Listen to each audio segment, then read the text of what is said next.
This moment will forever be remembered in Marlin history. And no, they're not A-OK. Before we can drag the Marlins through the rough surf, we first need to highlight exactly what got them to this legendary moment. After all, this was a playoff game, and the Marlins needed to be some form of competitor to even make the postseason. The Fish clinched their postseason berth on the second to last day of the season, following a win over the Pittsburgh Pirates with an 84-78 record. Season highlights included Luis Arias' historic start, followed by some aggressive moves at the deadline to grab a pair of sluggers in Jake Berger and Josh Bell, whilst also grabbing reliever David Robertson. The additions helped the Marlins drift their way into the postseason to meet their demise in the wildcard round against the Philadelphia Phillies. Okay, we've seen this clip enough already. The Marlins stood little chance against the Philadelphia Phillies based off their expected win total, which is based off the Pythagorean, yep, bet you thought you'd never hear that word again, Pythagorean win percentage calculation, which comes up with a predictive win percentage based off runs scored and runs allowed, tells you this Marlins team should have been a lot closer to 75 wins as opposed to 84. The direction of the franchise seemed to be in two different places for ownership and then general manager Kim Ang, who decided to step down following the season.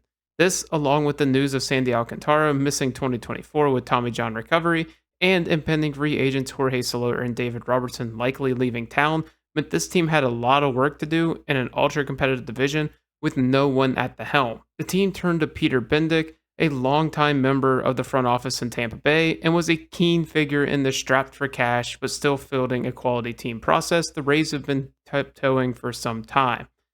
Peter wasted no time implementing his approach to the Marlins, letting both Soler and Robertson walk in free agency, only signing one major league contract with Tim Anderson, arguably the worst everyday player of 2023. Despite this, there was still some optimism entering the season about this Marlins team, and that they could do something similar to the season prior.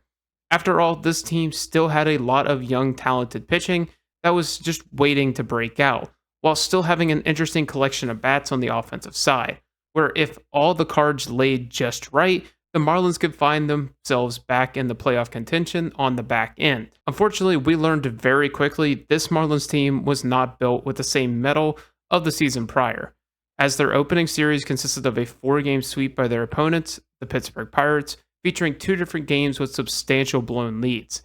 It took 10 games for the Marlins to etch their first tally in the win column and didn't find double-digit wins until May 5th. That came a day after the team's trade of Luis Arias for a prospect package from the San Diego Padres, all but confirming the newfound direction of the Miami Marlins. It is full rebuild time in Southern Florida. The season fell apart for a multitude of reasons. The previously mentioned neglect of management, as well as important cogs of the team shooting blank so far.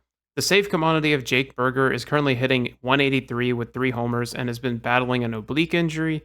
Fellow slugger Josh Bell is doing much of the same, hitting 203 with a 303 OPS and 5 homers. And the low-risk, high-reward signing of Tim Anderson currently has a 456 OPS. Put that with the rest of the team, and they currently have the second worst OPS in all of baseball. But somehow, the pitching has outdone that. None of the young pitchers on this team have taken the next step. Ryan Weathers, Jesus Luzardo, and Trevor Rogers have all been well below average per league standards, while Edward Cabrera and AJ Puck are currently battling injury. While the bullpen has been slightly better, there are still some glaring issues, including former top prospect Sixto Sanchez struggling to find his footing with a 7.5 ERA. Put that all together, and the Miami Marlins have the worst team ERA in baseball, tying them for the worst run differential in baseball, meaning this horrid start hasn't been a fluke. It's hard to find positives with this team. It really is. For crying out loud, their 3 highest B-WAR totals come from Max Meyer, Brian Hoeing, and Declan Cronin. I couldn't have told you those people were in existence before the season, and I'm not sure anything is A-OK in Miami.